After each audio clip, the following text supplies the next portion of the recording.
Hey guys, I'm Feather, and I look just like any other 16-year-old, right? Actually, my life as a teenager is far from ordinary since I have hemophilia, a rare disease in which my blood doesn't clot properly, so even a simple graze could be fatal. My parents are so worried that I might hurt myself that they keep me safely shut away in this mansion. In fact, I've never left it.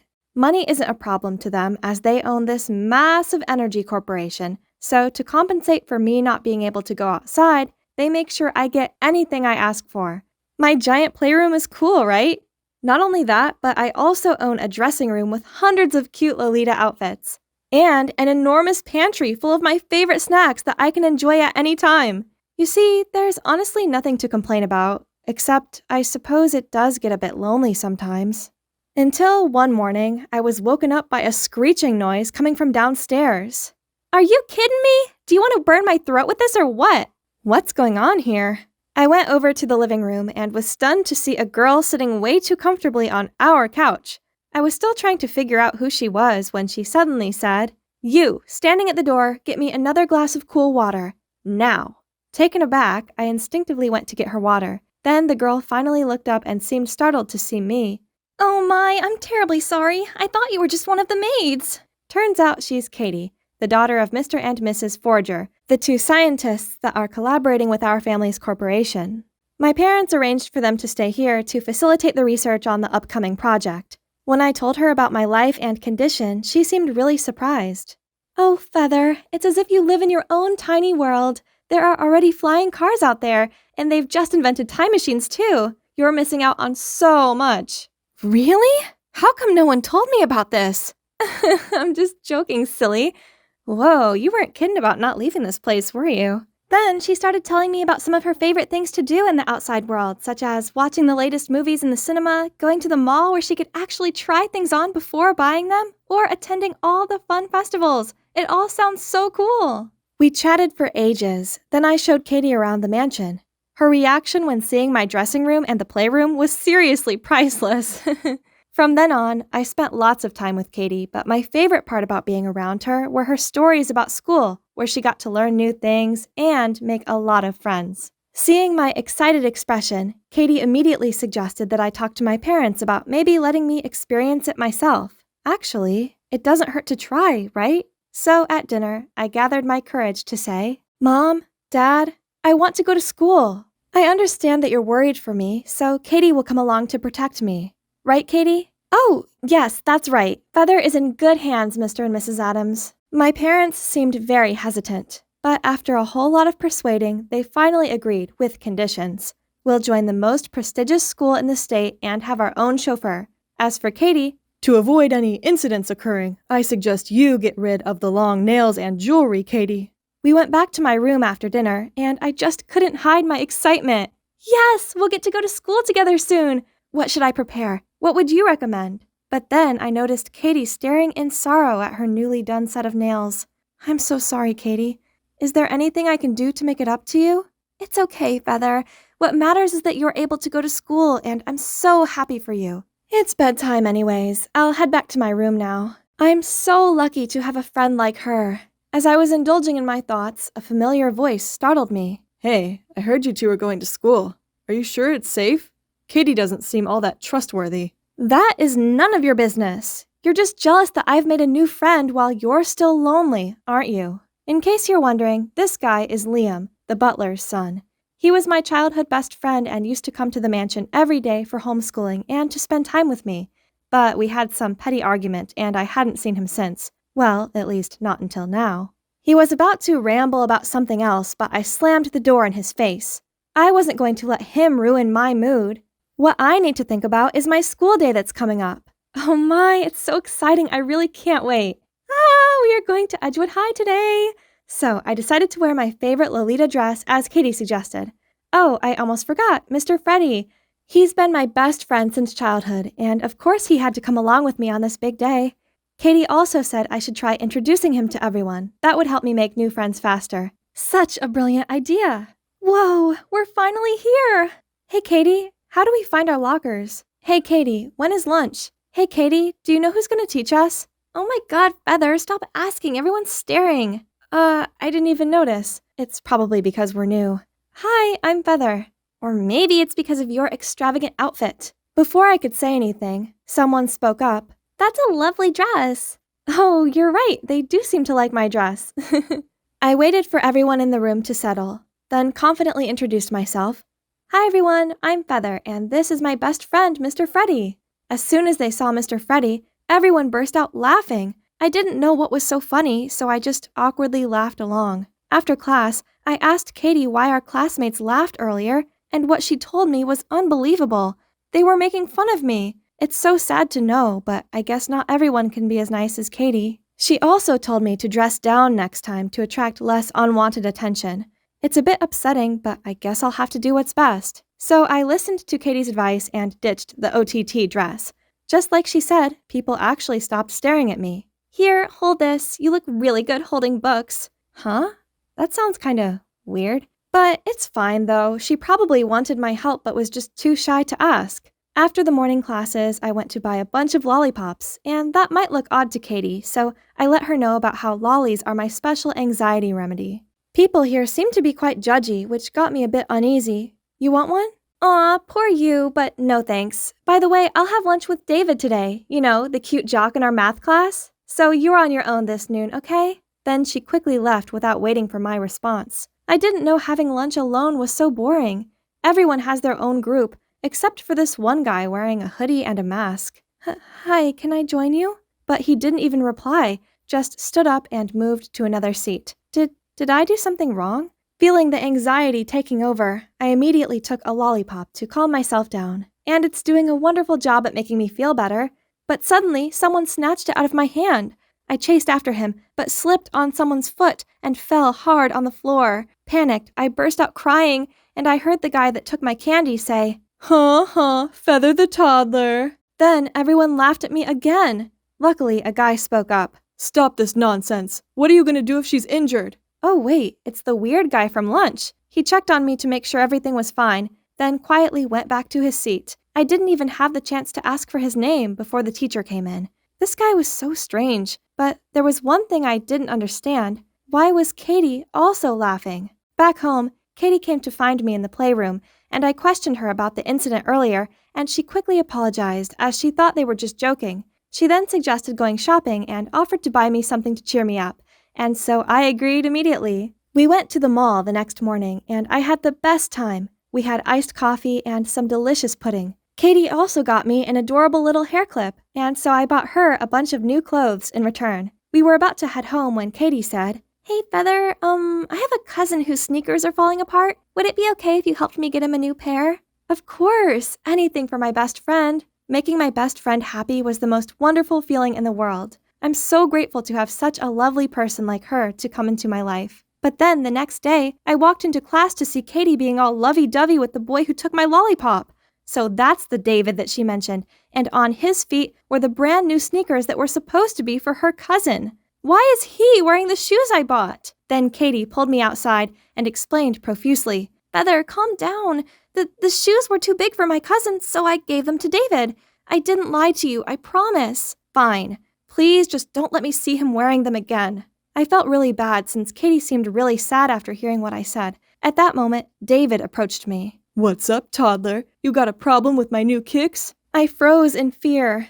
Then, thankfully, an announcement came through the speaker. David Peterson, please come to the principal's office immediately. Turns out he's in trouble for spray painting a teacher's car. At least someone already helped me teach him a lesson, but that wasn't all. A few more of my classmates also got detention for cheating on the math quiz yesterday, while some others got caught skipping classes.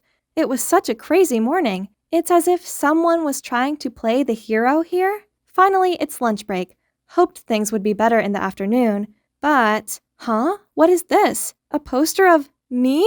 It also says underneath, Feather the toddler is the snitch. Katie took a look at it and said that the best way to deal with these kinds of jokes was just to play along. I'm not sure about that, but it seems like the only way now. And so, I climbed on an empty chair in the cafeteria and started speaking loud and clear. May I have everyone's attention, please? Hi, I am Feather the toddler, and I am proud of it. Instead of getting the response I'd hoped for, what I got back was food. The whole cafeteria was laughing and throwing food at me. I covered my face, trying to dodge it, but the floor got slippery from all the greasy food, so I ended up falling. Oh no! I scratched myself! I could only lay on the ground out of pain. People finally stopped as they saw me bleed. All I could vaguely hear was a familiar voice calling my name. I woke up in the hospital to find Liam sitting next to me. Feather, you're awake. Do you feel pain anywhere? Well, Liam? Why are you here? Where's Katie? Katie? You're still worried about Katie? She's the one who was behind all this. She told the principal about your classmates and told everyone it was you to make them hate you. What? How is that possible? Turns out the guy who was always wearing a hoodie and mask was Liam. Liam had always been suspecting something shady in Katie's behavior. So, after failing and warning me about her, he decided to look out for me himself instead.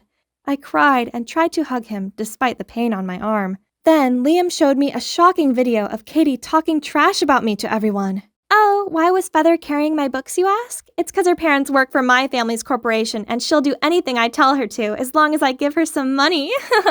Seeing the anger and also disappointment in my eyes, Liam calmed me down and said he had a plan to expose my so-called best friend. When I returned to school a few days later, I stormed straight over to Katie. It's you! You're behind it all! I already know everything. Stop being ridiculous, Feather. You got busted and now you're trying to blame me. Drop the act. No one's falling for it. At the end of class, Katie suddenly gathered everyone. People, head over to the lecture hall. I have something very interesting to show you guys. Oh boy, I wonder what else she has planned. Liam and I quickly followed the crowd and found Katie standing on stage. Oh, Feather, I'm glad you're here. This is about you after all. The screen started playing a video of me sitting on my swing, playing with my dolls, and taking armfuls of candy out of the pantry. Do you see that, everyone? Feather is just a toddler in a teenager's body. Such a weirdo. I was waiting for everyone to start laughing, but the crowd stayed completely silent. Then Katie hesitantly continued, Not only that, she's also the poser who snitched on us. Then, to her surprise, the angry crowd started booing and shouting at Katie, saying she is the evil snitch. Then they turned to me. Your rooms are actually pretty cool. I wish I had a snack pantry like that. It's so awesome. Katie sounded panicked as she continued talking more trash stuff about me, but no one listened. Turns out, Liam had set up a group chat in which he'd posted proof of Katie's actions, including the video of her talking to David, and also pictures of her coyly walking out of the principal's office after she must have snitched on everyone, and her putting up that mean poster about me. Katie, you're the one embarrassing yourself. Everyone knows that you're a snake in the grass. I trusted you, and what I get back are all these lies and schemes. I feel so ashamed for ever calling you a friend. As Katie looked around at the unimpressed-looking crowd, she realized her game was up, and quickly fled the scene. Later on, we arrived home to see my angry-looking parents standing next to Katie's mom and dad, who had all their luggage packed ready to move out. Yes, Liam had already told them everything. In the end, Katie's parents made her apologize to me. Only after a lot of persuading did my parents let them keep their jobs. I never saw Katie again, but I did make a bunch of new friends that I invite around sometimes. The snack pantry is a big hit. Now, I wear whatever I like without worrying about being judged. Most of all, I'm enjoying my school life, and it's all thanks to the help of my trusty soulmate, Liam. Why is he always late? I've been waiting for my boyfriend Kevin for the last half an hour. I craned my head to see if he was coming, but the only people around were a cuddling couple. I watched the guy kiss his girlfriend on the cheek, then led her over to the Porsche parked nearby. Oh wow, if only... But wait, that guy... Oh my god, it's Kevin! Thanks for the gift, babe, but wouldn't this Gucci wallet look even more perfect with a pair of Brioni pants? You jerk! I shouted as I threw the cake I was holding at his shocked face. To the surprise of the new girlfriend, he immediately denied knowing me and made out I must be crazy. What? However, once the girl got in the car, he turned to me. We're done. You may have a pretty face, but you're just some poor little orphan. What did you just say? Poor little orphan? I trusted him. I loved him. But it turns out he was just a lying, cheating gold digger. My heart ached through this betrayal, but I still had to drag myself to work. Oh, I forgot to mention, I'm Linda. I've lived at this orphanage since I was little, and my job is to take care of the vegetable garden. If only one day a king would appear, tell me I was the long-lost princess, then take me back to his magnificent kingdom. I was just putting on my gloves when a nun rushed over to me. Oh no, busted. I was gonna get nagged for being late. But to my surprise, she smiled as she handed me a piece of paper. Oh my god, I can't believe it! I've been adopted! Curious, I flipped the paper and checked my adopter's information. Huh? Their year of birth was only 2000? I was eager to read more, but the nun took the paper back. I must have misread it. No way my adopter is barely older than me. The nun pointed to the gate. A Mercedes was there with a bodyguard in black. Next to him was a woman wearing a long skirt, a mask, and sunglasses.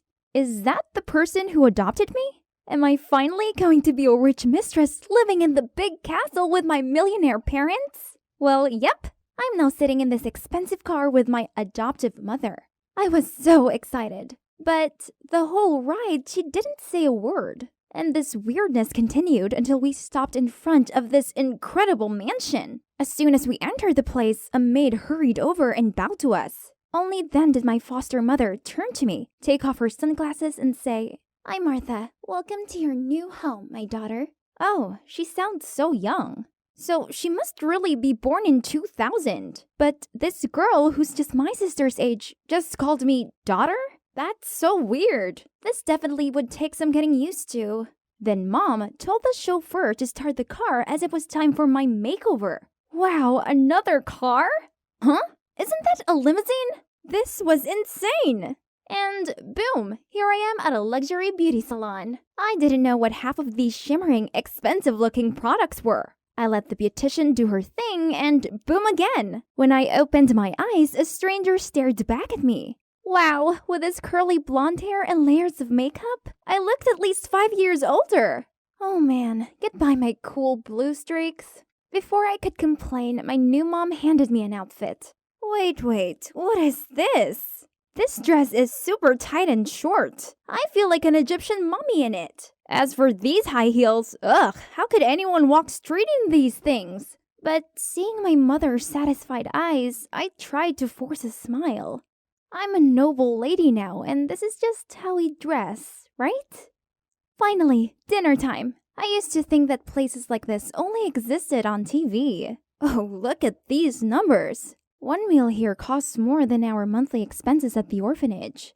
Wow, it didn't take long until the waiter brought out these fancy-looking dishes. But Mom's still wearing a mask? I was about to ask when she ordered a portion to go, then told me to just eat and she would wait for me. Why though? This was so awkward.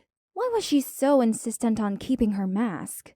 But that's not the only strange thing. Today, I returned to school. Still the same old school, but Mom insisted this muscular bodyguard accompanied me everywhere. I couldn't even go to the restroom in peace as he stood guard outside. It's great I've been adopted and all, but I can't carry on being controlled like this. It's so embarrassing.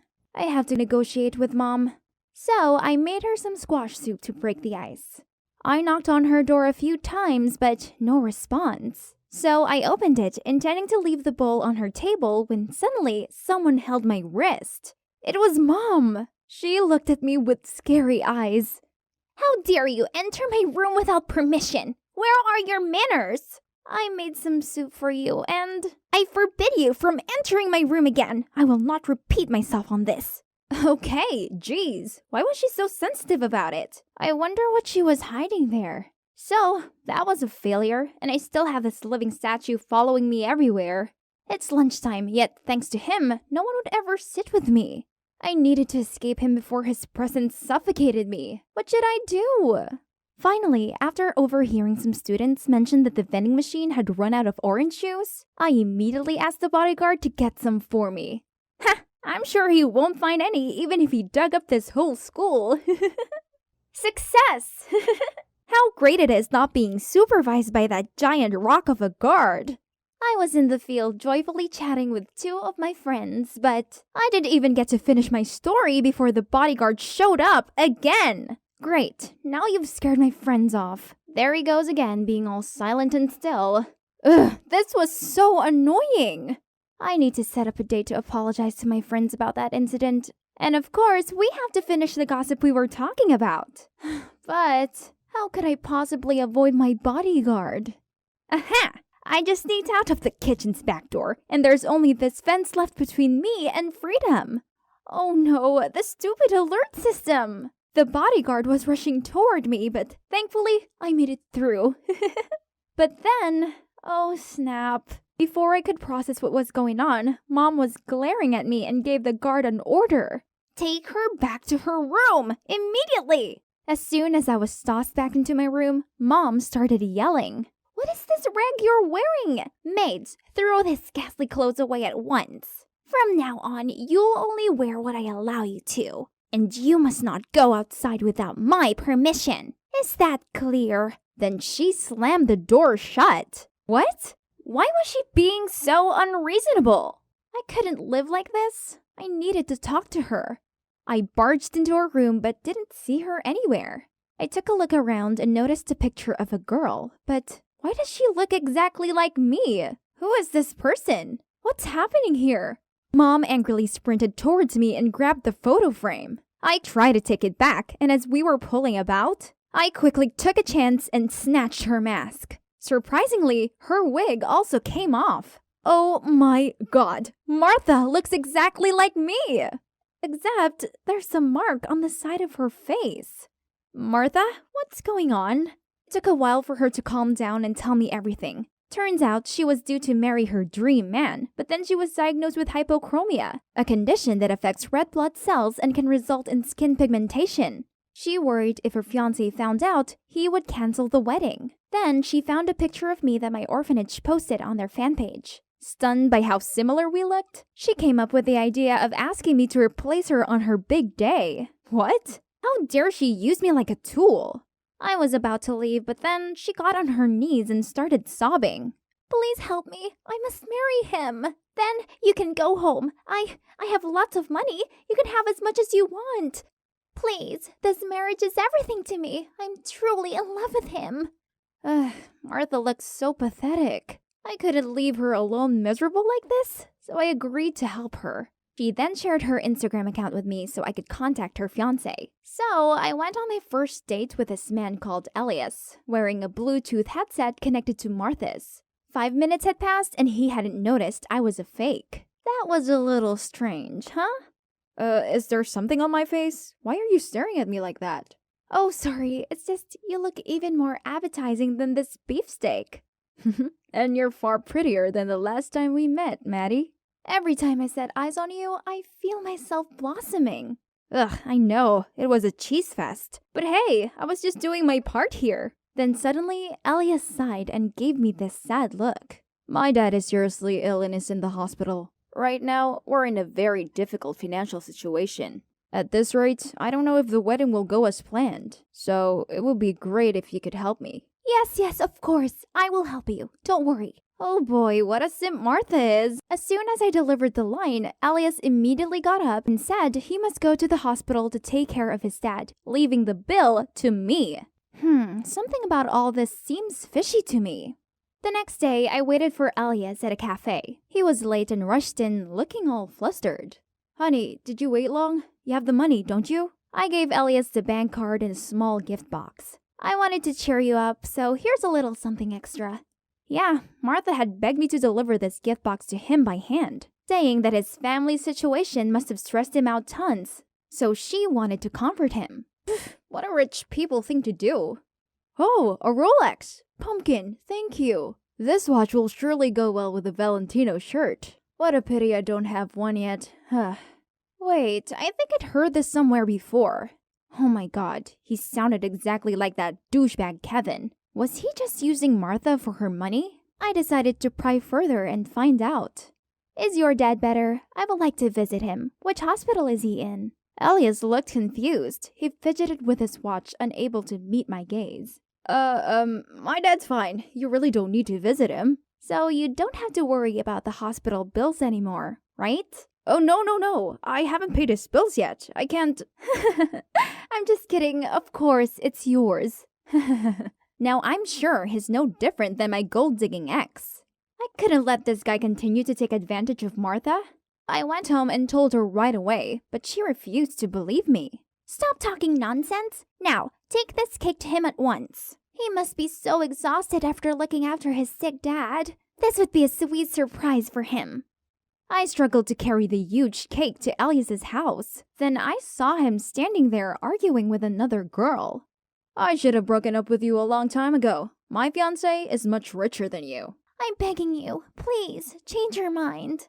The girl cried and pulled Elias's hand, but he just swung his arm and got into the car. Ugh, that jerk Elias! He's treating these girls as hard like they're his playthings. I have to stop this.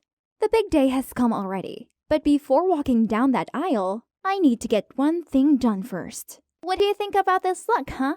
I took a selfie and sent it to Elias to see his reaction. Right at that moment, Martha rushed into the room. What on earth do you think you're doing? Just leave it alone, and we'll have a great show for you to see. Suddenly, I received a message from Elias. Darling, you're as beautiful on the inside as you are on the outside. The love I feel for you is indescribable, and I can't wait to call you my wife. Wow, give this guy an Oscar. See? Oh, really? Then let me show you something even more interesting. Right at that moment, I received another text. Okay, that's my cue to act. I signaled Martha to stay quiet and dragged her over to the window. We took a peek outside, and that's when someone appeared. As I walked up the aisle, I heard gasps from everyone. Geez, had they never seen a pigmentation mark before? But Elias gently smiled at me. Well, let's see how long he can keep up the act. It was my turn to read the oath when Martha furiously barged in. Elias, you're a liar! The wedding's off! What? Wait, Martha? But why are there two of you? The whole crowd was in an uproar. Drop the act. I already know you're only marrying me for my money. Money you plan on granting to another girl. No, Maddie, I love you. Right at that moment, a girl stepped out of the crowd. Pff, you truly believe I'd ever get back with you? Not in your dreams. All eyes stopped on the pathetic, panic-stricken Elias. Ha! Take that, you lying gold digger. Oh, the girl looks familiar, right? She's Ruby, Elias's ex. On that day, I followed Ruby and told her everything about Elias' gold digger ways. Then we came up with a plan to expose him. Ruby would come to the wedding and beg for him back. And as expected, after seeing a picture of me with a flawed face, he immediately agreed to get back with Ruby. And of course, I purposefully let Martha overhear the conversation. Brilliant? Now, Elias is currently being removed by Martha's bodyguards.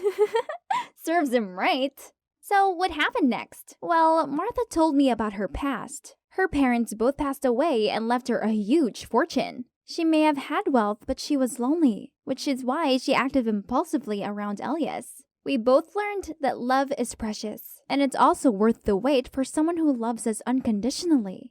Martha let me stay here in her mansion, and we've actually become really close. It turns out we both have found something way better than fake love from slimy gold diggers, and that's sisterly love.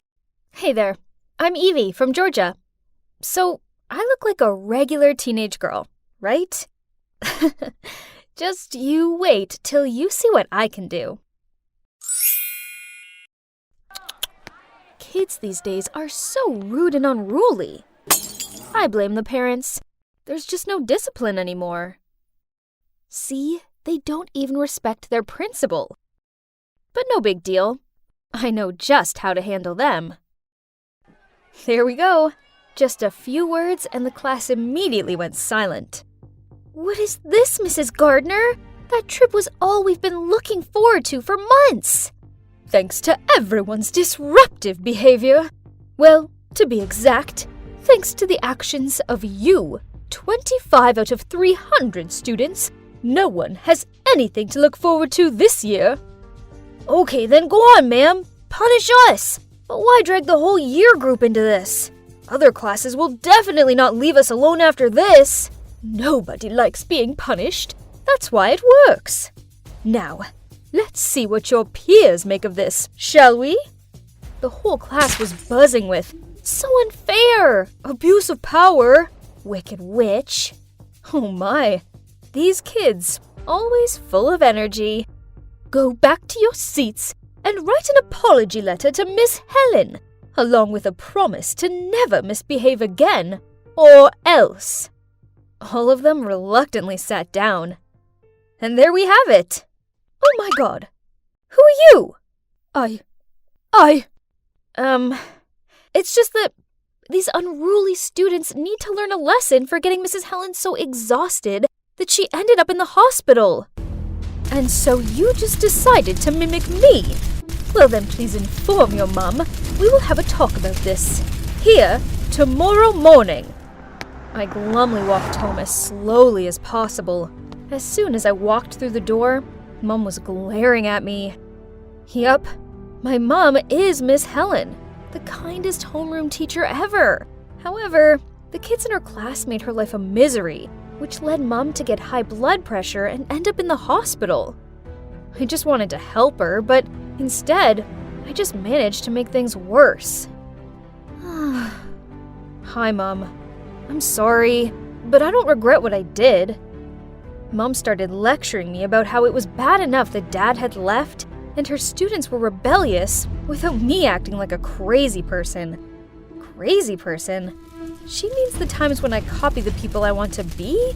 But that's my hobby. I inherited that passion from my father, a famous special effect makeup artist. The feeling whenever I successfully transform into someone else is awesome. And it also helps me feel connected to my dad, even though I haven't seen him in a long time. It all started when I was 13, and Dad helped me dress up as my fave idol for the school festival. Dad taught me how to analyze the character and practice the disguise. Bold eyeliner, smoky eyes, contouring, plus the bodycon outfits. I looked like a real CL from 2NE1. My friends loved my new look. So over the next few years, I masqueraded into many different people, including Lady Gaga, Avril Lavigne, Miley Cyrus, and Sia. The feeling that my makeup talent was that admired and anticipated was just really addictive. Hey, is it Billie Eilish this time? Why not Taylor Swift? I love her so much. I've always done whatever I want and always been exactly who I am. Wow, you got that spot on. Are you a shapeshifter or something? Needless to say, once I imitated someone, I made sure I got their gestures and mannerisms just right. My talent didn't stop at awesome makeup. I was trying to collect things from my locker when a stampede of students raced past me and almost knocked me off my feet. Huh? Who was that strange and rather handsome guy they were chasing? Look at him swaggering. Does he think he's Donald Trump or something? That's Xander. He just transferred here. Keep your voice down, by the way. You don't want to annoy his fan base. Poof! I'm not afraid of those way too girly girls who go crazy for boys. Huh, no one scares you, do they, Eevee? Now let's go have some granola. Leo may like boring granola, but no thanks. I'm having a hamburger and fried chicken.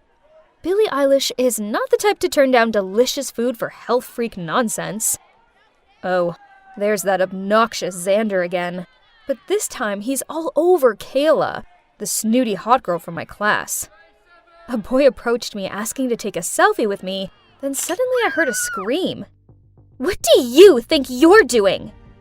I turned to see what was going on, and saw Kayla going ballistic at some poor girl who'd accidentally tripped over and fallen into Xander's lap. What on earth do you think you're doing? Take a look at yourself before trying to attract my man. Ugly doofus. How snobby. Did she think her beauty was that splendid to help her keep her man? But not with that empty head, girl.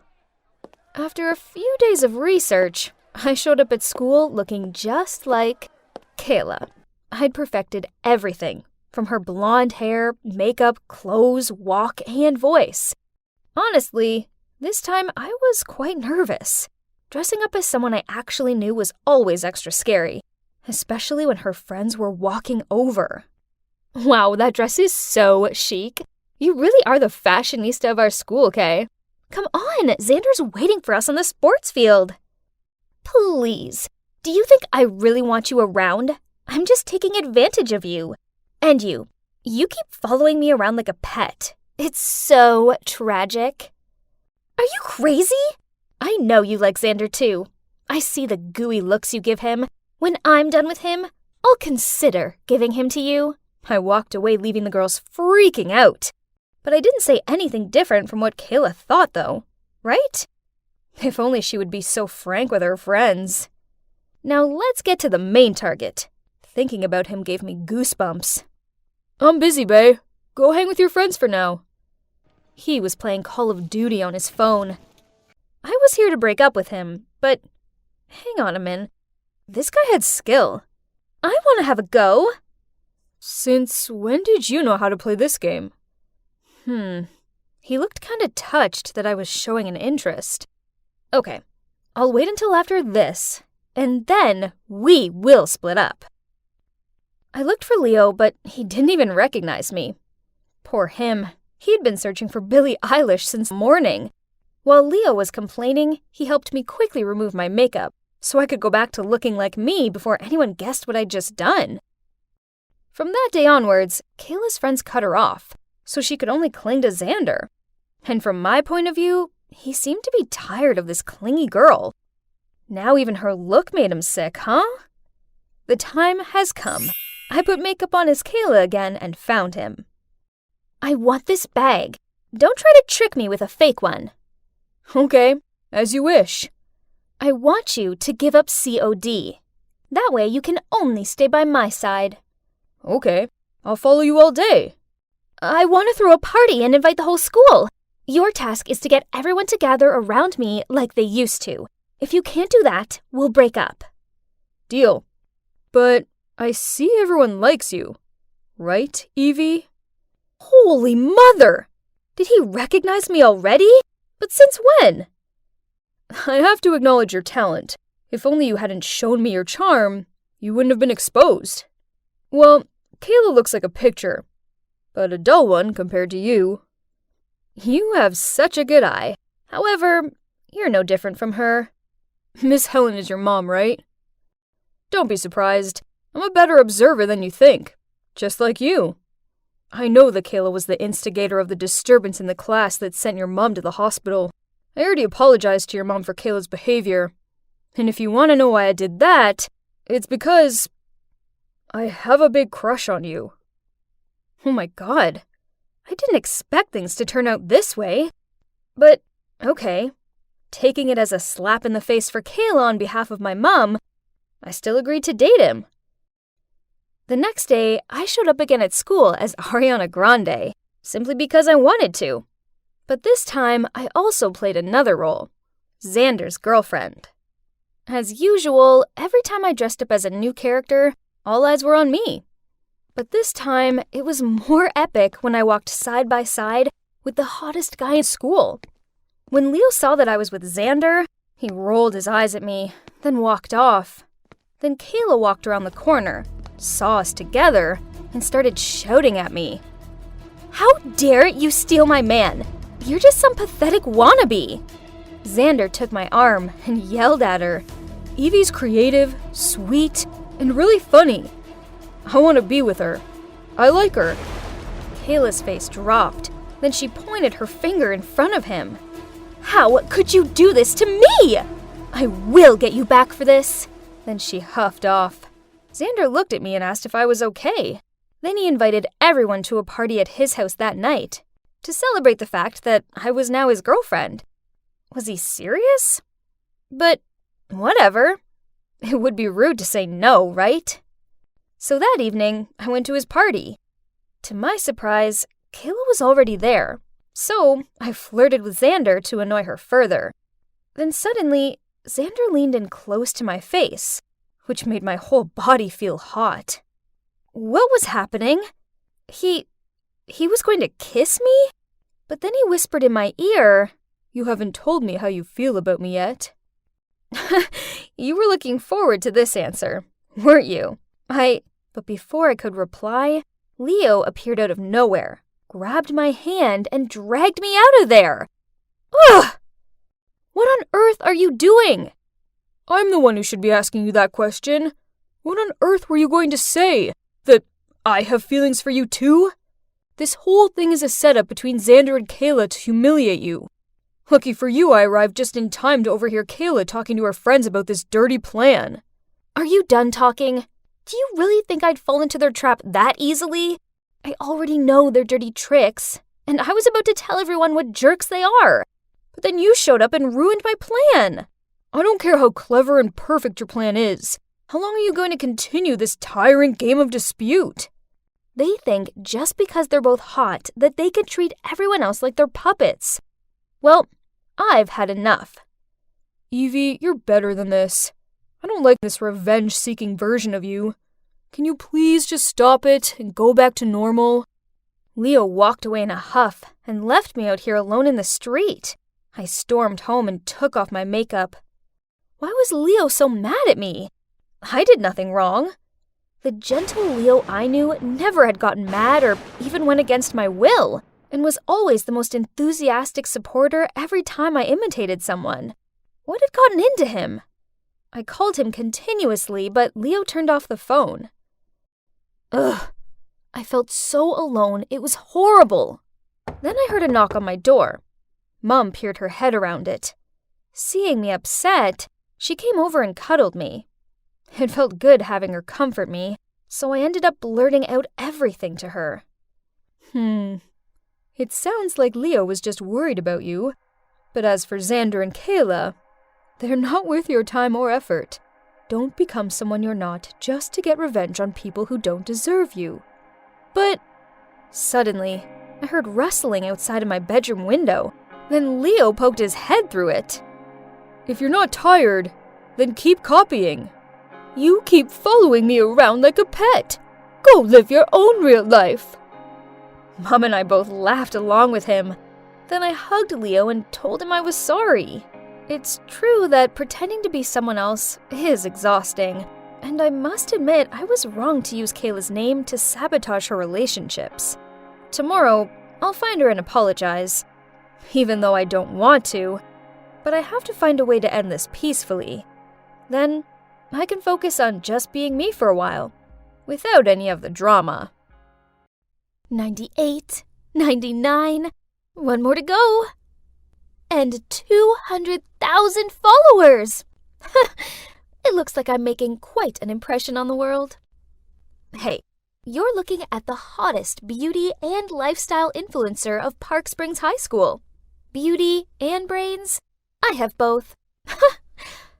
It's not surprising, is it? Obviously, a girl like me gets loads of attention. Oh, there our nerdy Ben is, my #1 fanboy. He's always following me around school and offering to help me with, well, everything. I can't blame him. I mean, I'm basically his queen. Hey, Ben. I didn't see you at my locker as usual. Are you good? I'm out of money today, so... Wait, Ben, don't say it like that. People will think I mugged you or something. I never ask for those groceries or sundries. Yes, you don't. Sorry. Okay, so that was weird. Then things got even stranger when I overheard Christine telling her friends that after being exposed, an anonymous IG singer's followers had skyrocketed to a whopping 500,000. But the thing was, she went to school here. She's that nobody in bio class, Stella. Stella hurried past me into class, followed by a flock of people trying to take her pic and asking her to sing. Blah, blah, blah. Some of the boys even offered to take her home after class. Poof! Please! What were they thinking? Ugh! She could play the fragile and confused act on these losers, but she didn't fool me. The dropped book scenario was so overrated. But, why was Ben rushing to pick it up? What a traitor! Ben! Where's my homework? He couldn't even come up with a better excuse than, I went out last night. This was baloney. I just heard him offer to help Stella with her homework. And guess what? This girl, still with her Little Miss shy facade up, told Ben that she could do her own essay. Ugh. Did she think she was Beyoncé or what? Acting all high and thinking she's the beacon of the universe? I was furious. So she wanted a taste of fame, huh? Let's just say, as a senior in this field, having experienced its downside, it was time I taught her some manners. After that, I made sure she became the main topic of every single talk in school. Hey, she needed to learn how this fame game worked. Everyone was giggling, pointing, and whispering behind her back. She had to cover herself with a hoodie that hid half of her face and walk through school in anxiety. Yeah, I know that paranoid feeling all too well when you obsess with why people keep on giving you odd looks. Then one day, I was putting my books back in my locker when I glimpsed someone running past me crying. It was Stella. And she dropped a note that said, "If I were you, I wouldn't have shown up at school ever again. You're a joke." Gosh, do people even say these things? This was way too harsh. What happened? For God's sake. He didn't think I was the one who wrote this, did he? From that day on, Ben completely ignored me. And worse, he was glued to Stella, comforting her as people talked behind her back. Ugh. Then one day, I was tying my shoelaces when I heard some cheerleaders trying to open someone's phone. Right at that moment, Stella stepped out of the shower stall. Upset to see others violating her privacy, she tried to fight back. But oh boy, this wallflower couldn't even make them budge. Fine, I'll help her, but only this time. You tattletale! You think you run the place now just because you're popular? Go tell Ben I didn't put that note in your locker. Better yet, call him right now. Oh, come on. Just run to the bleachers and tell that nerd. Go! What are you looking at? I went over to the bleachers to find Ben comforting Stella. What now? Snitching on me again? Actually, Stella was just telling me that you didn't write that note. Could you be any more foolish? So, you're just gonna bluntly do whatever I tell you to? Don't mind her. It's just who she is. A bit rough, but a truly great friend. I don't make friends. Yeah, I'd learned it the hard way. Back in my early days on Instagram, the only friend I trusted posted a video of me changing in the school's shower stall. I still had my tea inside my shirt, but that taught me a cruel lesson about friendships and fame. When you're famous, people will always want something from you. You can't trust anyone at all. You hear me? Stella! Who's that? Liam, Stella's friend from the music club. They look good together, don't they? What? Are you jealous of him or something? For that silly chick? Ben didn't say anything, but just blankly stared at them. Huh? He never looked at me like that anymore. Now I was no longer the Instagram queen. That meant I was no longer his queen. It was true there was no one I could trust. A few days later, there was a big football match. We were going up against our rival school for the final, and Stella was singing the national anthem. Even the mayor and a local TV station showed up for it. Crazy! Ben was part of the Eevee team, so when some dude told me Ben wanted to talk to me, I went to the Eevee room to find him. What did he want to talk about? Hopefully not something to do with Stella. Ugh! But as I got there, no one was around. Huh? Right at that moment, the screen showed Stella stepping up to the podium preparing to sing. But instead of the soothing melody, a string of strange, distorted sounds came out of her mic. What was going on? What are you doing here? Ashley! He pushed me aside and hurriedly fixed the sound system. And just a minute later, things were back to normal and Stella could restart the song. Ben gave me an accusing look, then dragged me behind the bleachers, where we met up with Stella and Liam. Then Ben told her I'd messed with her mic. Ugh! How could he think I was capable of something like that? Meanwhile, this Liam guy stepped in, saying it could have been a technical error. Yeah, whatever. I went to leave, but Liam caught up with me. Weird. Weren't he and Stella having a thing? He immediately denied it, saying they were just acquaintances from music club.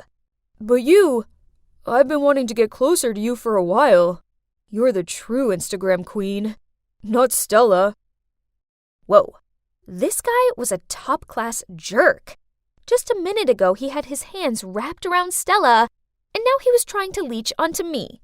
He even started leaning in to kiss me on the cheek. Quickly, I dodged it as I met Stella's gloomy look from behind. Yikes. It was time to get out of here. I didn't sleep so well. Ugh. All this stress was bad for my skin. So I was groggily making my way along the school corridor when Stella stormed up to me. It was you, wasn't it? You were so mean to me, threatening to delete my IG account because you were so jealous Ben had left you for me. Now it's really gone, and it's all your fault. What are you talking about? I had nothing to do with your stupid account. Yeah, I gossiped about you to mess with you a bit, but that was all. And you think I did it too? Excuse me? Did he just ignore me? And there Ben was, my so-called friend who turned his back at me right at the moment I needed him the most. And I never threatened to delete her account. Why did she make it up? Was she that jealous of me and Liam yesterday? What's this? An unexpected message from Liam said, "Hey Ashley, don't worry, sweetie. I've got your back. What do you say we meet at 8 p.m. in the park?" Ugh, this shameless, two-faced jerk. What was he up to this time? So after class, I slid a note into Stella's locker, pretending to be from Liam, saying, "I have a surprise for you. See you at 8 p.m. in the park." I arrived on time to find Liam already waiting. He kept putting on this simping act like he was madly in love with me or something. "I can help you prove everything, and I only ask for one tiny favor, that you'll be my girlfriend." You can do that? But how? Well, you can just simply put the blame on someone else. Let's say, Ben? Oh, honey, you don't have to do anything. Just come to me and let your man handle it. Ugh, this guy made me want to barf. But I still had to play it cool so I could figure out what this dude had up his sleeves. Sounds interesting, but I want to know more. How are you going to carry out your master plan? Honey, I've already got all the pieces of evidence in my hands. You mean? That's right. I was the one who deleted Stella's IG account, and I know a way to blame it on someone else. You did what? Ashley, I let my jealousy blind me. So when I saw him flirting with you right in front of me, I just lost it. At least you're not the only fool around here. He played both of us. And for the record, he's so not my type. Your type? Let me guess. Someone like Ben? He's such an idiot. He'd never realize I have feelings for him. But you're more of his type than I am. Besides, the way he just abandoned me when I needed him the most. Ashley, I didn't mean to hurt you like that. What? You've been there the entire time? Yeah, I've heard it all, including the part about how you have feelings for me. Look, it's not what you think. I'm not into Stella that way.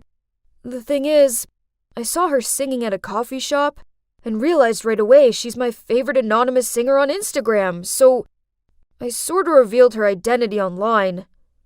One thing led to another.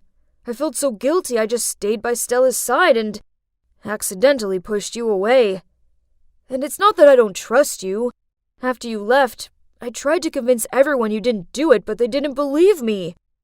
Then Stella showed me the note in her locker of Liam asking her out, and I recognized your handwriting. I got worried, So, you didn't turn on me? Yeah, I know you can seem cold sometimes, but deep down you have a good heart. So, Turns out that Stella going viral meant some local lounge singer had lost a lot of gigs, so she hired Liam to delete Stella's account for good. This guy was no joke. The note, the cheerleaders, the mic accident, he was responsible for it all. Luckily for me, I'd managed to put my phone on record mode for the entire conversation I had with him. So the next day, I went ahead and reported him to the principal. Well, no bad deed goes unpunished, so I hope you enjoy your indefinite suspension, Liam. As for me, I no longer go solo anymore, as I have a new friend by my side, who now has quit social media and enjoys her passion for singing. And Ben is still Ben. Such a doofus. But my doofus. It was a normal, boring day in the grocery store. I was stacking milk in the fridge when Camilla, my coworker, came and said, "Layla, you have to help me. I have this date tomorrow night, but I'm busy. Could you please go instead?" Wait, what?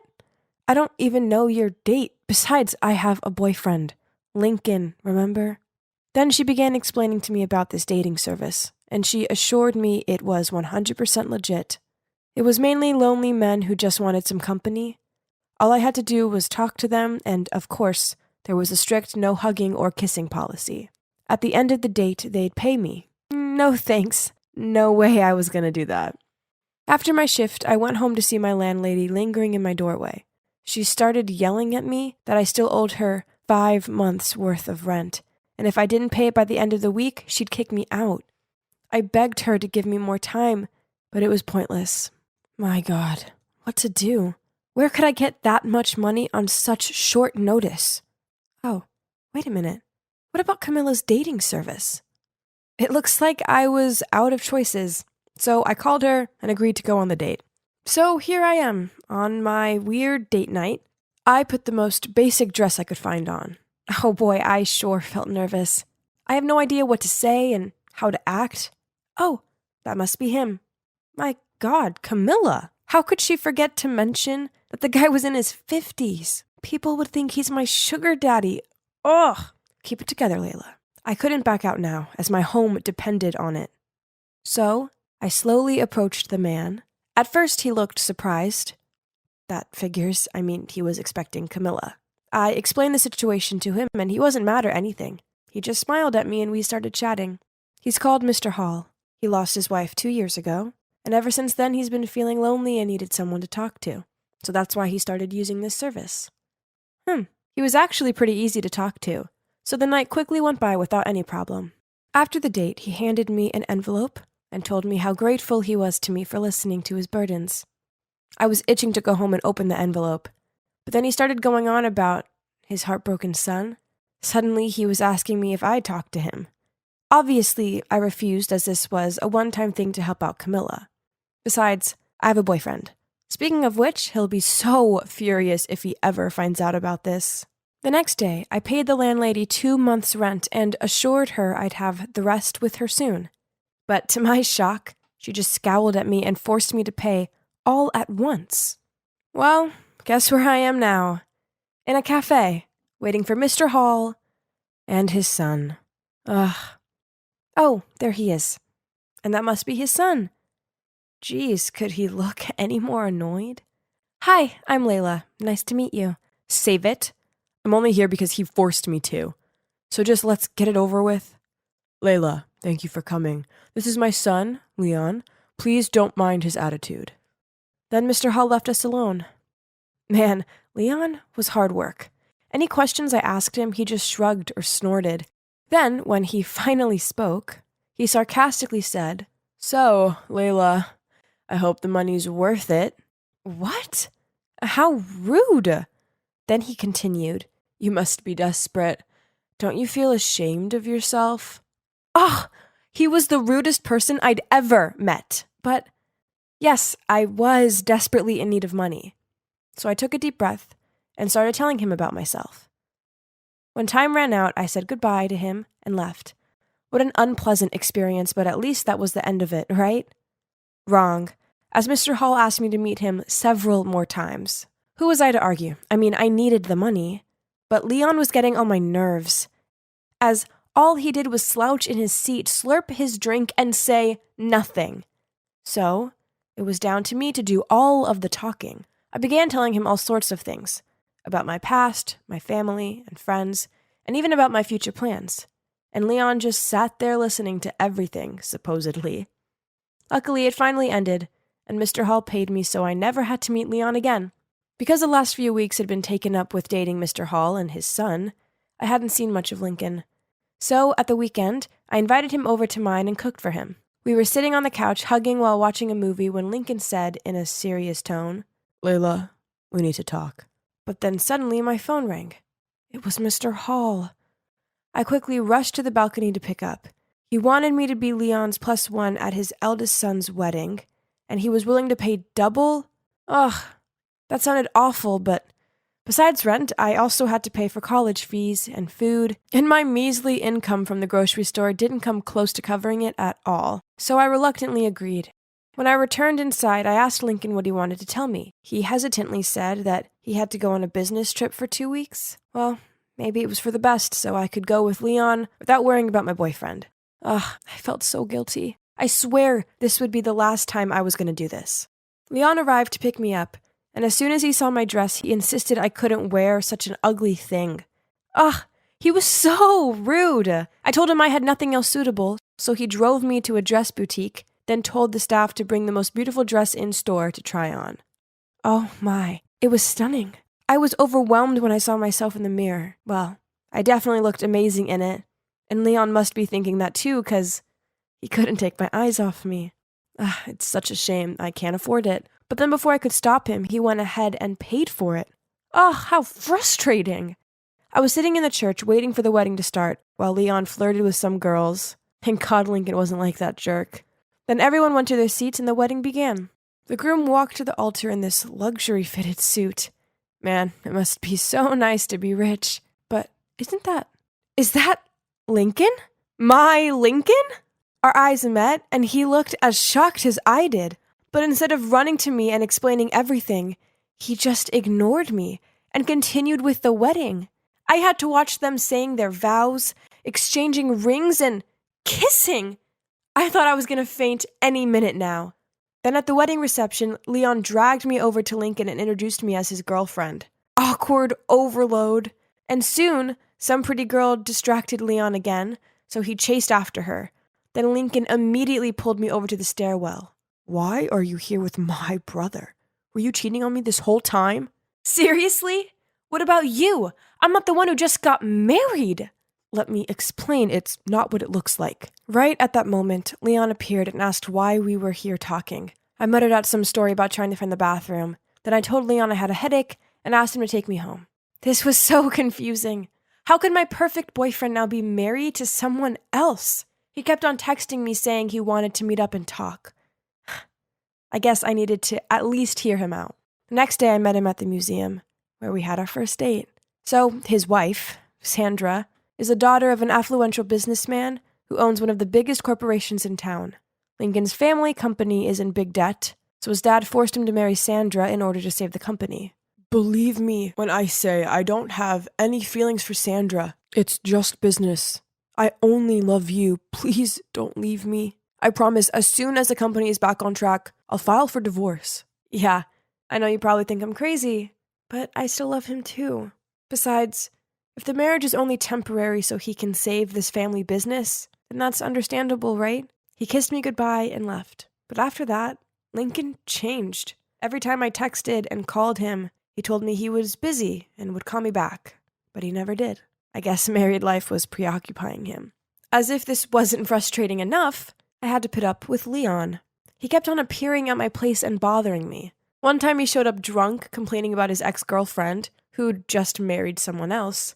Yeah, obviously it's far from worse than my current boyfriend just getting married. I tried to kick him out, but he'd already fallen asleep on my couch. The next morning I went to the kitchen to see Leon holding a picture of me and Lincoln and asking why we were on it. So I just shrugged and explained that we were a couple. Leon started laughing and calling me a fool. We argued back and forth, and in the end, I made him leave. I don't care what everyone thinks. I believe Lincoln. Then a few days later, I was walking out of college when I saw Mr. Hall waiting for me. He gave a slight sigh, then said, "I will make this short. Stay away from Lincoln. He's married now. Layla, I'm fond of you, but if you try messing with Lincoln's marriage, I won't hesitate in making things complicated for you." Oh my God. I can't believe Leon snitched on me. Ugh, what a giant baby. In anger, I took out my phone and gave him a piece of my mind. Oh my God. I can't believe you told your dad about me and Lincoln. You're such a jerk. Just leave us alone and mind your own business. If you trust Lincoln, then that's on you. But he's not as innocent as he makes out. He and Dad would do everything for the company. What did that mean? I hung up without letting him say another word. This jerk didn't even try to cover up his action. I couldn't just let them do this. I needed to fight for us. So the next day, I walked straight into Mr. Hall's office, even though his secretary tried to stop me. I told him right to his face that I would never give up on Lincoln despite his threats. And you know what? Forcing your son to get married just to save the company makes you a coward. Mr. Hall burst out laughing. Well, what came next was far from funny. Turns out it was Lincoln's idea to marry Sandra. Leon was right. Both of them would do everything for the company. Another thing, Leon didn't tell Mr. Hall about Lincoln and me. He saw us talking at the wedding, so we hired someone to investigate us. I was totally wrong about Leon. Right at that moment, Lincoln walked in and stopped dead on seeing me. "Layla, what are you doing here?" "You liar. I can't believe I trusted you." "Please hear me out." I took the iced coffee from Mr. Hall's desk and splashed it in Lincoln's lying face. "We're done." Overcome with emotions and feeling like a massive fool, I rushed to the nearest bar to drown my sorrows. I was about to down my fourth shot when a hand stopped me. Can Lincoln just leave me alone? But when I looked up, it was Leon. "Why are you so good to me? I mean, I blamed you for telling your dad. You should hate me." "Because I like you." I felt like the room was spinning upon hearing his words. Then everything slowly came to light. Leon was devastated when his girlfriend broke up with him. But then he found out she did it to be with his brother. Yes, you heard me right. His ex was none other than Sandra. At first, Mr. Hall forced Leon to marry Sandra for the sake of the company. Even though Leon was crazy about her, he didn't want to marry her under those stipulations. Lincoln overheard their conversation, so to gain his father's trust, he charmed Sandra away from Leon. Oh my God, this family was crazy. I didn't want anything to do with any of them ever again. So I just rejected Leon's feelings, ran straight out of the bar, and cut off totally with all of them. So what now? Well, I graduated last month. So after that, I decided I needed a fresh start in a shiny new city. So far, so good. I have a new job, which I adore. And it's so good knowing I'm not going to run into that jerk Lincoln or his dad. I know what you're wondering. What about Leon? Well, one day, I was walking out of my apartment when I saw a familiar face. Yes, it was him. Turns out when Leon heard that I was moving to another city, he moved too. I thought it was sweet that he was willing to leave his family, friends, and job behind just to be with me. Maybe it's time to gradually open up to him, don't you think? Well, time will tell. Too bad my story has to end here.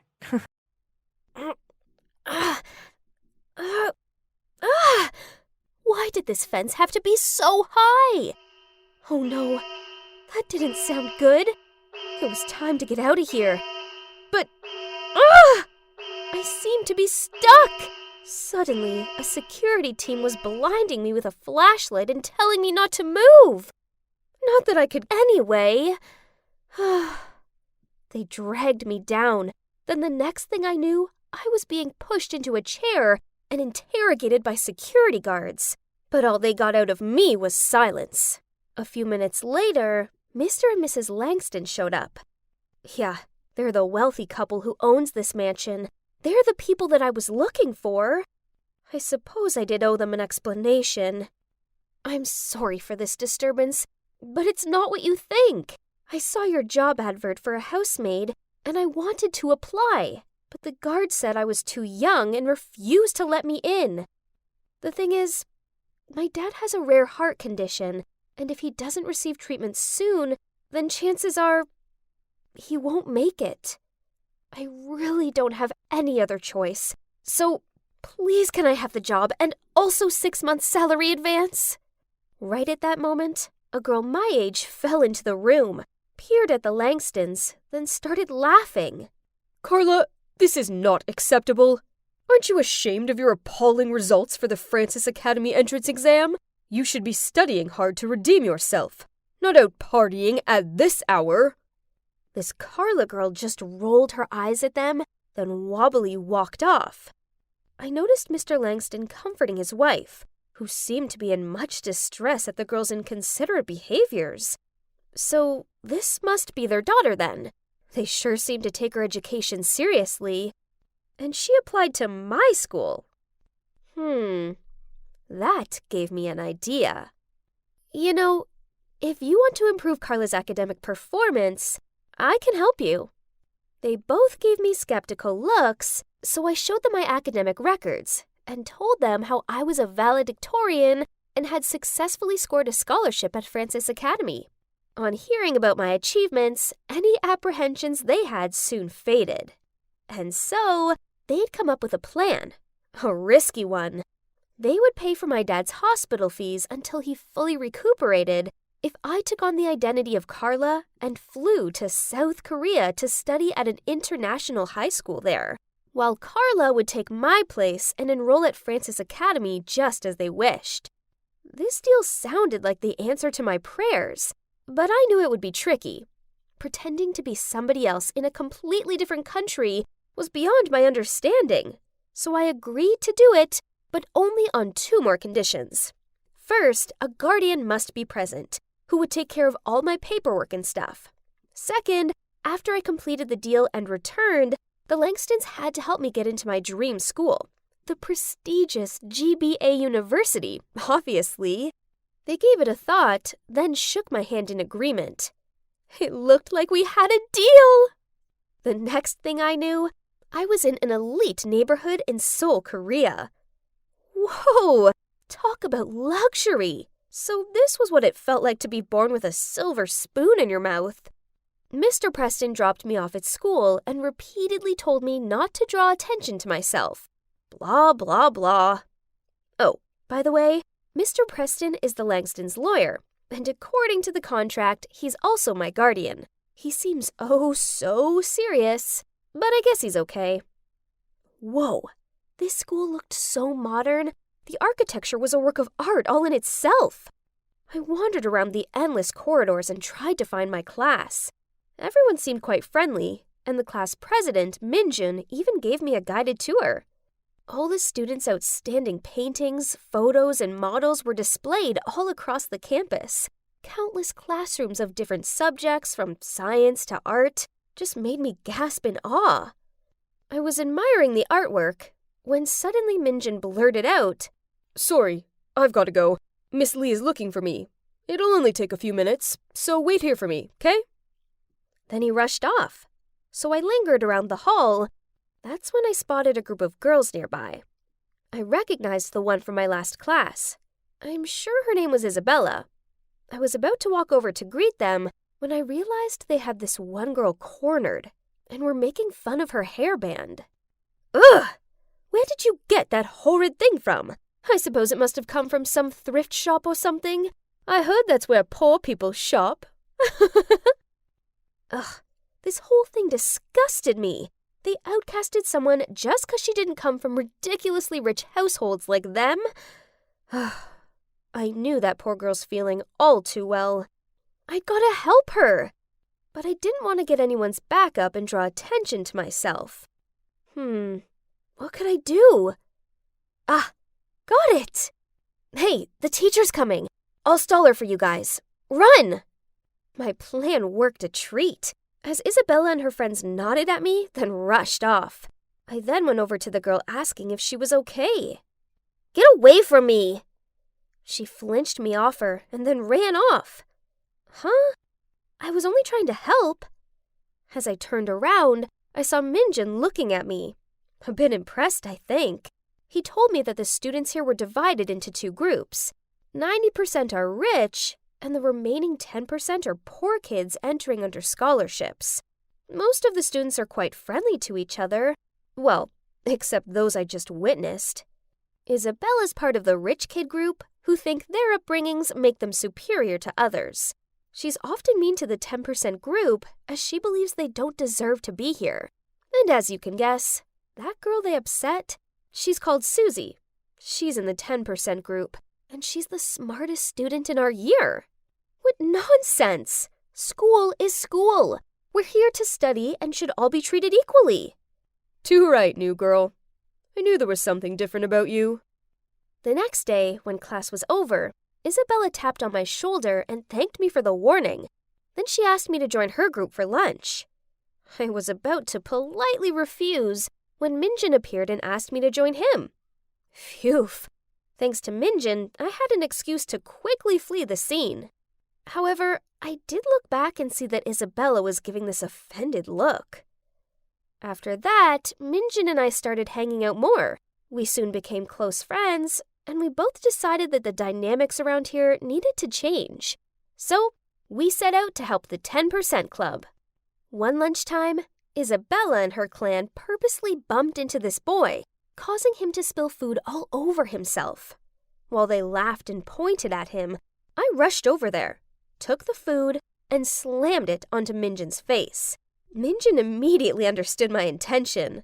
Then he also took a handful of noodles and smeared it all over Isabella. Cue the canteen erupting into one big, messy food fight. Another time, the school was preparing for a cultural fair. One boy from the 10% group had this awesome idea to open a food stall serving traditional dishes from different countries.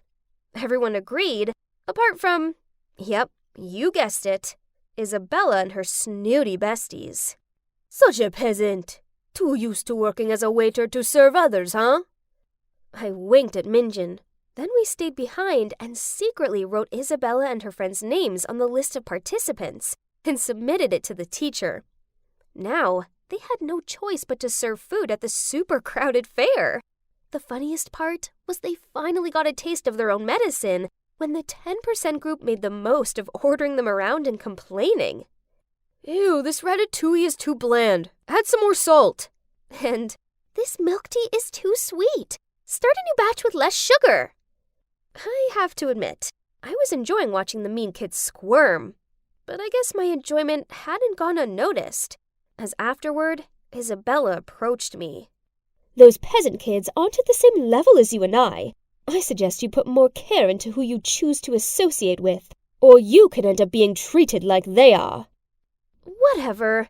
I just rolled my eyes, walked away from her, then continued to hang out with my friends in the 10% group. Isabella and her minions gave me dirty looks, but due to the Langstons' name and fortune, that's all they could do. Just like that, my high school years passed by.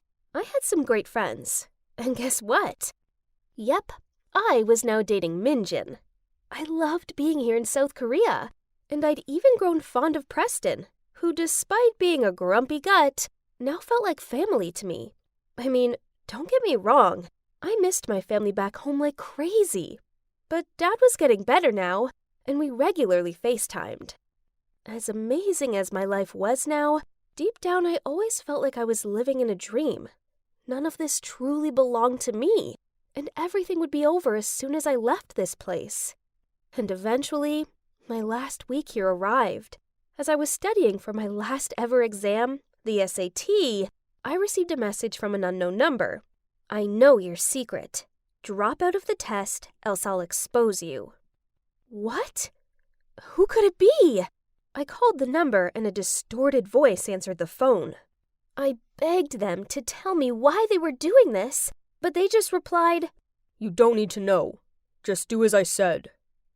Then they hung up. Luckily for me, Preston isn't just an amazing lawyer, he's also a tech genius. Thanks to him, we tracked down the location of the phone. I bet you're just as curious as I am to find out who it was. And now was the moment of truth. Huh? No way! Standing there looking startled was Susie! Why would she do this to me? It made no sense. I mean, I know we weren't friends, but I had nothing against her. Why did she despise me to the point of willing to ruin my life like this? Please let me explain. Ever since you arrived here, I lost my top spot at school, which means I've also lost a full scholarship to college. My family will never be able to afford it themselves, so I decided to investigate you. And that's when I found out that you were not the real Carla Langston, and you got paid by her parents to achieve all these academic records for her. I get why you're upset, but you didn't have to blackmail me. You don't strike me as someone who would do such a thing, so it's kind of disappointing that you did. I'm not. I'm a dead end, Irene. You have to understand. This is my entire future I'm losing here. And what for? So some rich, spoiled girl can get into college without doing any of the work? It seemed like I had a lot of thinking to do. In the end, I realized all I felt towards Susie was pity. This was all my fault, and it wasn't fair for someone as capable as Susie to have her entire future ruined because of me. So I had to be the bigger person here. I decided to ask the Langstons to give Susie the spot at GBA University, which was previously reserved for me as part of the deal. I mean, no worries. With this big brain, I could easily get in there on my own, right? And so, as soon as I was done with the test, I quietly left South Korea behind, without saying goodbye to anyone, including Minjin. Susie and I boarded the same flight back to the state. She couldn't help but thank me all the way there. And, well, let's just say, by the time the plane landed, we became good friends. But things didn't all go as swimmingly as I intended. It turned out Carla was even more negligent than first thought. All she managed to get was a high school diploma with shockingly bad grades.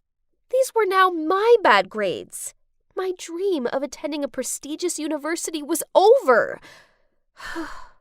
I'd just have to make do with a community college instead. A year flew by, and there wasn't a single day that I didn't think about South Korea or Minjin. I couldn't talk to him anymore. I promised the Langstons I'd cut all ties with my life there. I mean, Susie was the exception. One day while going out with Susie, she was showing me something interesting on Facebook, when we happened to scroll past a post of Minjin's, which read, "Finally I found you, the love of my life." My heart sank. Wow, it looked like he'd found someone else, while my heart still pined for him. But life still goes on, and a week after that, I was waiting for Susie outside of her college, daydreaming how this could have been my life. I saw a familiar face heading towards me. Was that Minjin? But wait! He was with a girl. Carla! Hang on, his Facebook post was about her? The love of his life was Carla? I couldn't do this right now, so I willed back tears as I took a deep breath and turned to walk away. But suddenly, I felt a hand pull me back. It was Minjin. "It's really you! I finally found you! I've been looking ever since graduation, and then my information led me here and to..." "Me!" Carla appeared next to him and smirked at me. "Hey, who am I to stop the course of true love?" So I told him your real name and helped him search for you. I mean, you're smart, so I figured you'd attend this university too. No, you messed up my grades, remember? Anyway, it doesn't matter anymore. I turned and looked at Minjin. "I'm so sorry, Minjin. I wanted to tell you everything, but I couldn't." He took my hand in his and gave me this adoring smile. "I found you. And trust me, right now, that's all that matters." Wow, this cake tastes like heaven. I reached out to grab another piece when I heard a growl behind me. "I told you to be graceful, didn't I?" Then Mom pulled me over to greet this smartly dressed couple. Ugh, again. They looked me up and down, then said, "I heard that you're a gifted pianist. We would love to hear you play." Huh? Piano? I'd never played it before in my life. Before I could say a word, Mom chimed in. "Unfortunately, Phoebe's just sprained her wrist. Maybe next time."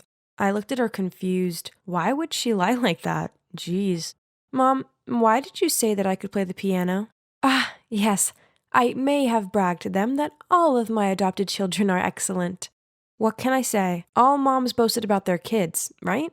And yep, I'd grown up in an orphanage before Mom welcomed me into her family.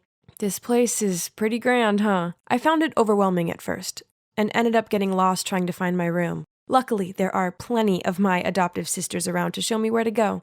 I do have 10 of them. Yep, you heard me right. 10.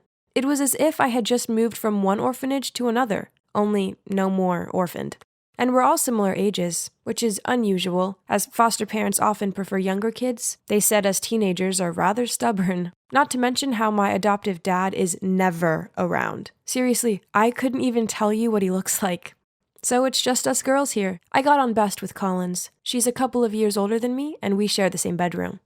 As much as I liked living with Mom and my sisters, Mom did make us all do strange things, such as wear cheesy clothes and walk in a straight line. Worse still, she forced me to learn the piano. Ugh, I was not at all musical. I just made a right din. She also taught me how to eat properly, but it did kind of feel like a dog training session. I was only allowed to eat when she showed a signal, and by the time I could catch up with how to use the silverwares, the meal was already finished. Ugh. But I suppose that's how every mom teaches her daughter, right? And apparently, Mom didn't have the patience to coach me anymore. So she handed me over to Collins, her star daughter. We spent an hour every day talking together, or rather, she gave me pointers on how to talk correctly. Collins said I needed to control my volume because I had a tendency to shout my words, and it wasn't very ladylike. I had to whisper at the same volume as her, and also choose my words carefully to show intelligence and grace.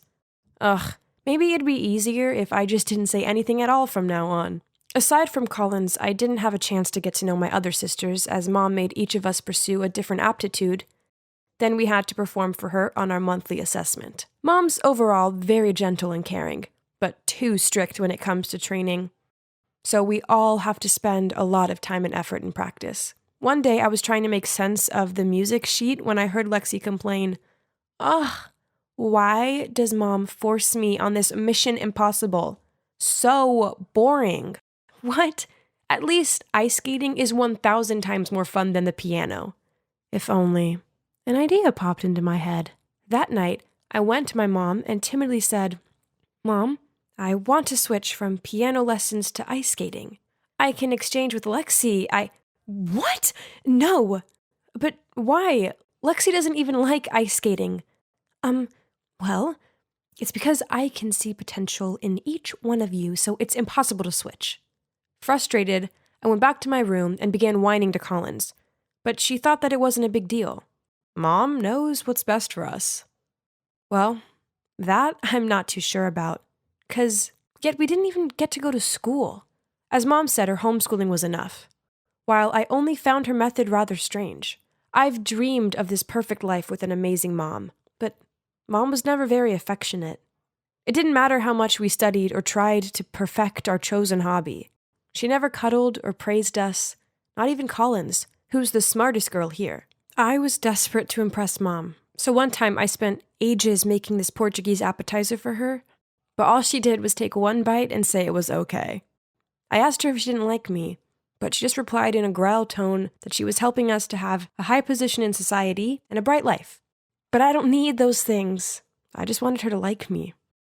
This place is so stuffy, and the only time that I can actually breathe is when I'm on my Friday morning bread buying errand. Ugh.